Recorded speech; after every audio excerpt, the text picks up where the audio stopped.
Hello, everyone. My name is Ashley Surma. Thank you for coming to my talk today on relational reciprocity and ethical language work, recommendations for the outsider linguist. I would like to begin by acknowledging that this talk is being hosted through the University of Hawaii at Manoa, which is seated on the traditional and unceded territory of the Kanaka Maoli and the Hawaiian peoples. I myself am coming to you from southeastern Iowa, which is the traditional territory of the Meskwaki, Sauk, and Ho-Chunk peoples, and I thank them for their continued stewardships of these lands. I myself was raised in southern Minnesota. I am a non-Indigenous white settler who has always had an interest in languages. I earned my undergraduate degree at Black Hills State University, where I was able to work with the Lakota language and the Lakota people. An interest in language documentation that developed there led me to the University of Hawaii at Manoa, where I earned my MA and a PhD in linguistics in the language documentation and conservation stream. Now, while I was kind of figuring out what kind of language documentation I wanted to do, this exploration led me to the Canadian Indigenous Languages and Literacy Development Institute at the University of Alberta. These experiences and the people that I met there led me to other experiences, and I was able to do some language documentation work with the Trondek First Nation Han-speaking peoples up in Dawson City, Yukon Territory, as well as the Denethor First Nation in northwestern Alberta. Now, my experience with language work in these communities as a non-Indigenous outsider linguist led me to question my role in these endeavors. I wanted to explore a little bit more about what my responsibilities were and how I could participate more ethically in these communities and language work. That led me to my dissertation topic, and my dissertation was titled Reciprocity in Language Work, Considering the Role of the Outsider Linguist. And I'd like to share a bit of that study with you today. Some quick background on Indigenous languages and their relationship with what is now the nation of Canada. Euro-Canadian colonialism has and continues to negatively impact Indigenous lifeways and languages. Canada as a nation has had a long history of fractured relationships with the Indigenous peoples and languages within its newly established colonial borders, although there has been some recent public policy, on the contrary, that has tried to, at least in name, valorize, promote, and fund Indigenous languages. But of course, most of the really great work coming out of Canada these days has been Indigenous-led, and the revitalization and reclamation of Indigenous languages is underway in many communities. As of the 2016 census, at least 230,000 people speak at least one Indigenous language in Canada. Some of these revitalization initiatives have included language nests, bilingual schooling, K-12 immersion schools, adult family-based immersion, and master apprentice programs. But there are also great strides in digital technology as well, such as apps and online resources. Now, with all of this great work being done in language revitalization, it led me to question where outsider linguists fit in. Now, when I say outsider linguists, I mean that to be the opposite of an insider linguist. Perez describes outsider linguists to be those who do not belong to the community in which they conduct their studies. Now, in reading through the literature, it became very apparent that outsider linguists are motivated to give back in language work. Woods corroborates this by saying that giving back to the Indigenous community is a genuine desire shared by many linguists. However, it was also clear that outsider linguists do not always give back effectively. Rice points out that just because the linguist thinks community needs are being met doesn't always mean it's the case. Leonard points out this paradox where linguists, outsider linguists, who claim to want to help Indigenous languages are not actually doing so. So it was that kind of rub that led me to discover the 4Rs. So Kirkness and Barnhart introduced the concept of the 4Rs as responsibility, respect, relevance, and reciprocity. Now, they first introduced these concepts as framed within the concept of higher education, context of higher education, and how academia can sometimes fail to support Indigenous students. They pointed out the need for a higher educational system that respects them for who they are, that is relevant to their view of the world, that offers reciprocity in their relationships with others, and that helps them exercise responsibility over their own lives. Now, the 4Rs have been readapted in many contexts and have been added to. Relationality is a 5th R that is talked about by many Indigenous scholars, such as Wilson, Carjuza, and Fenimore Smith, Kovach, Leonard, and others. But it was Carjuza and Fenimore Smith who pointed out the usefulness of the 4Rs in research paradigms, noting that it could be a template that can be used for negotiating inequities with research protocols. Their findings are applicable to efforts to improve research practices between the academy and tribal communities.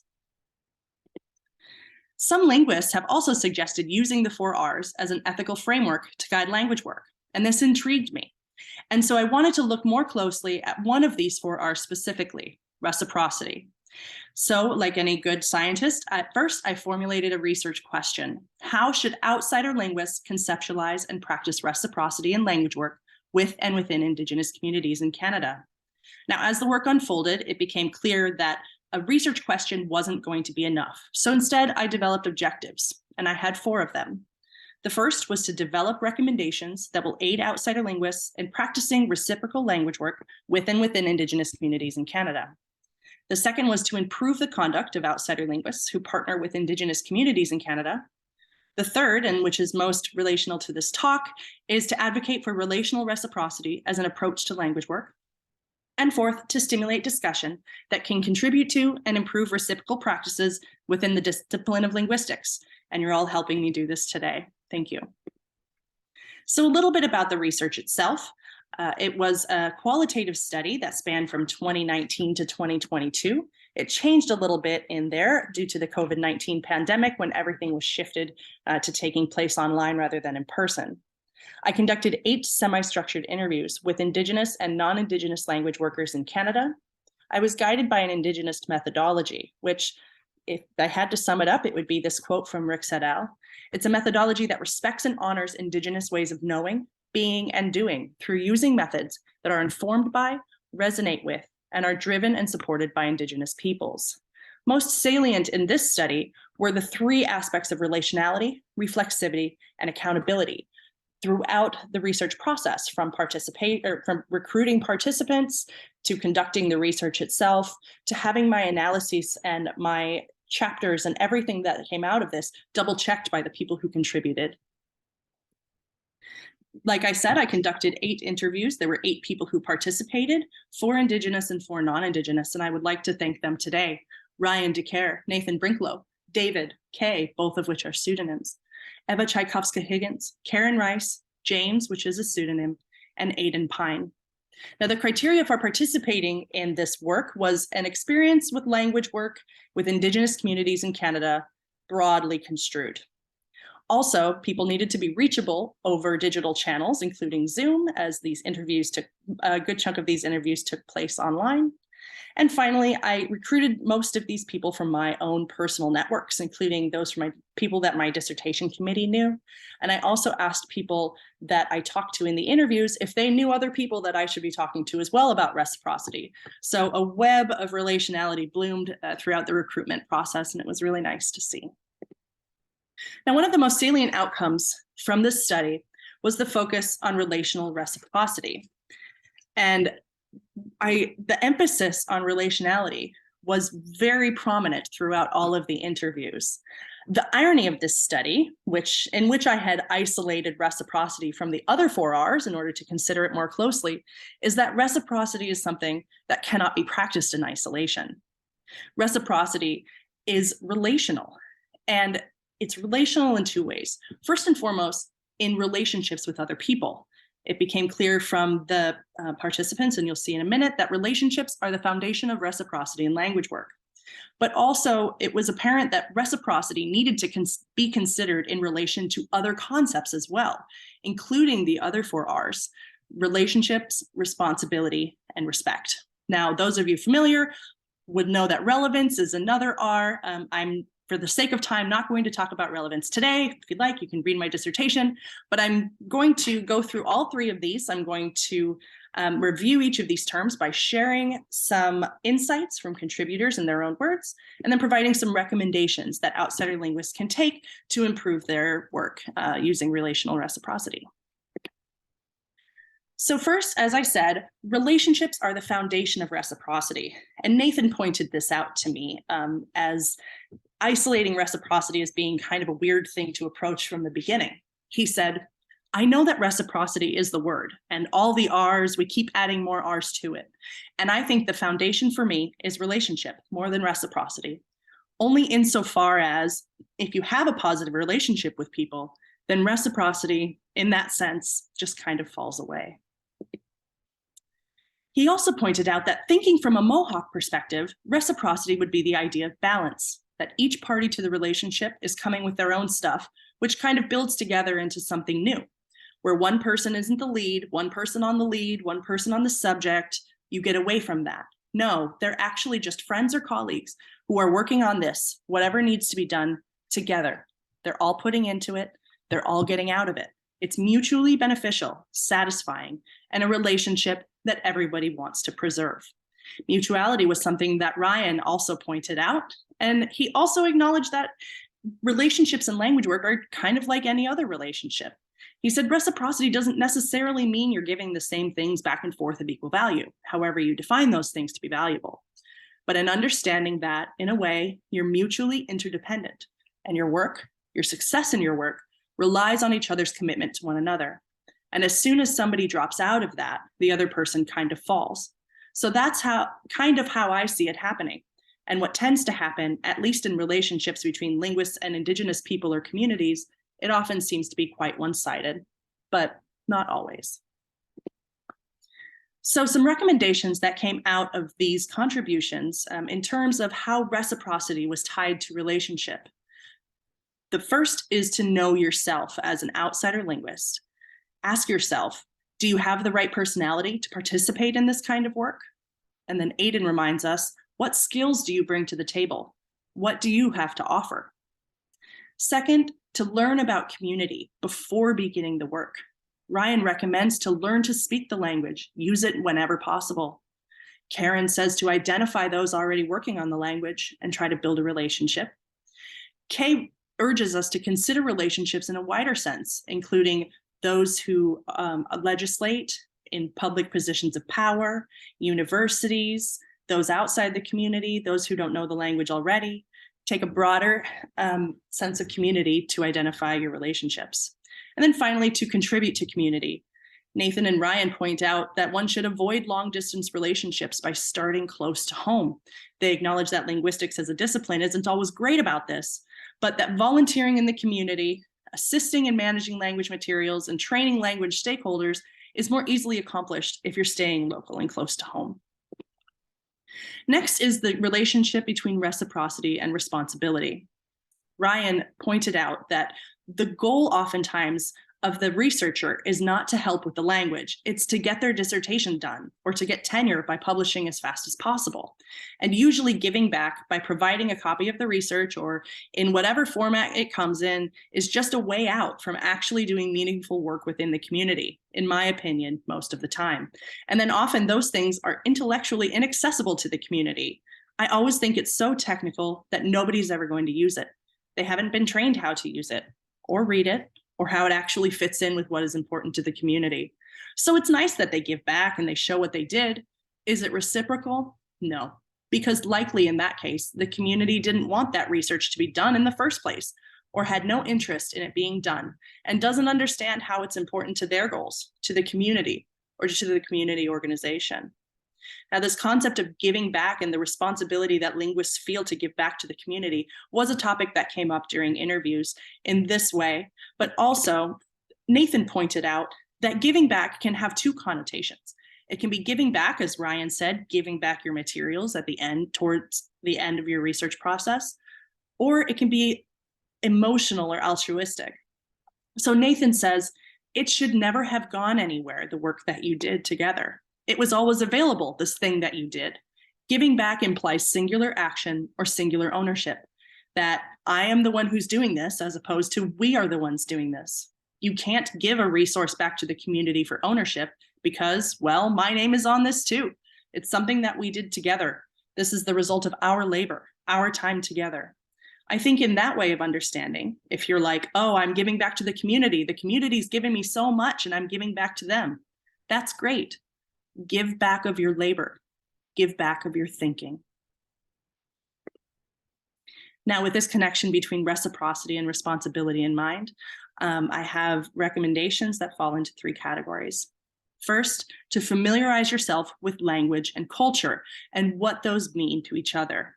Karen recommends to study culture, learn how to study culture if you're a linguist and you haven't done it before, and study culture and language simultaneously.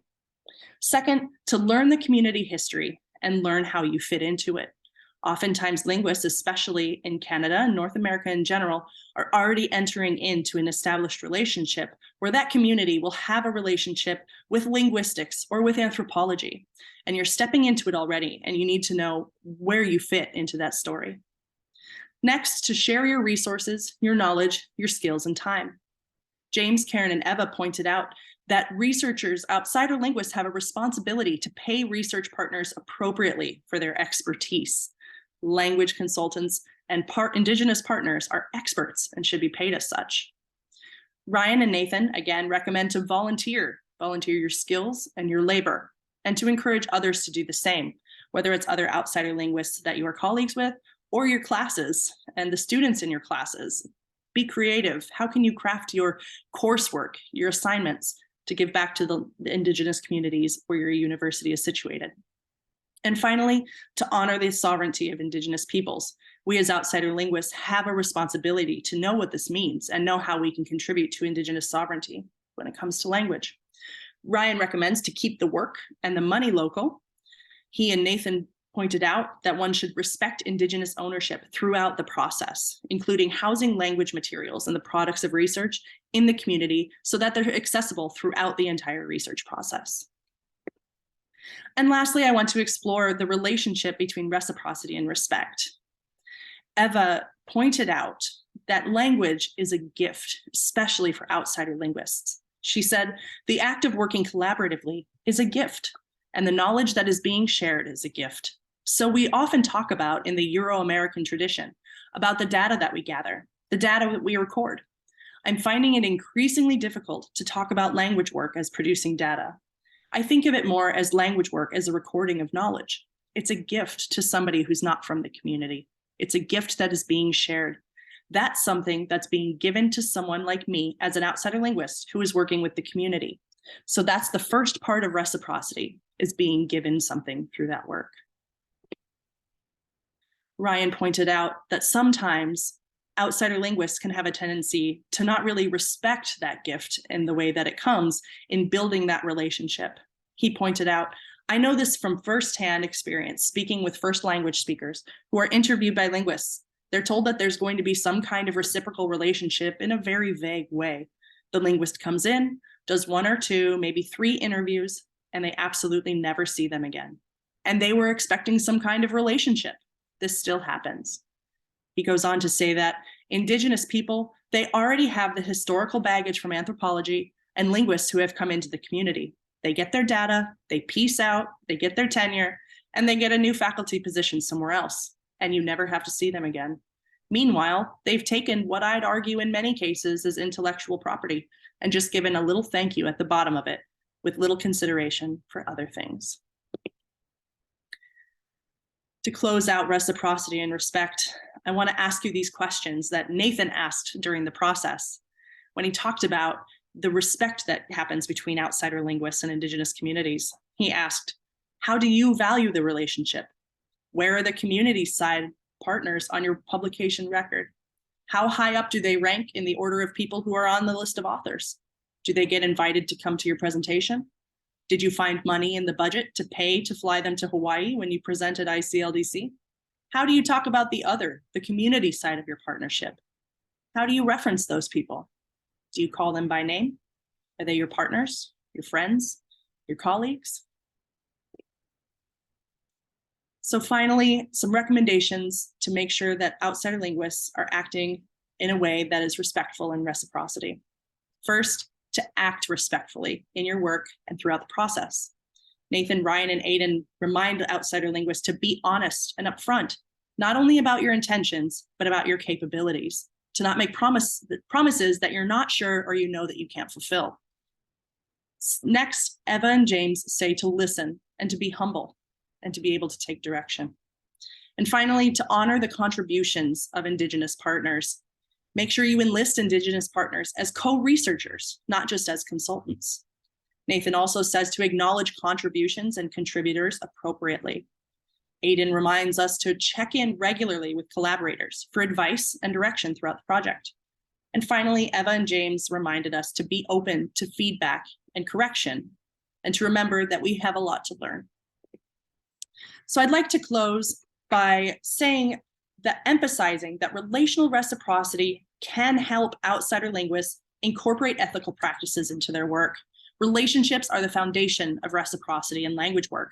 Reciprocity can't exist without them.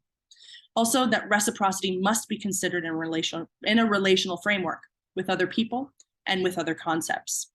And finally, as we see from these recommendations, and there are many more that I have in my dissertation and would be happy to talk about, that outsider linguists can use relational reciprocity to develop and nurture relationships with Indigenous peoples and communities at every stage of language work. And as Robin Wall Kimmerer reminds us, cultures of gratitude must also be cultures of reciprocity. So I would like to end by extending my heartfelt thanks to the contributors to this project, but also to my dissertation committee who guided me along the way, as well as my own support system at the University of Hawaii Linguistics and the Belinsky Foundation, which helped fund this work. Thank you.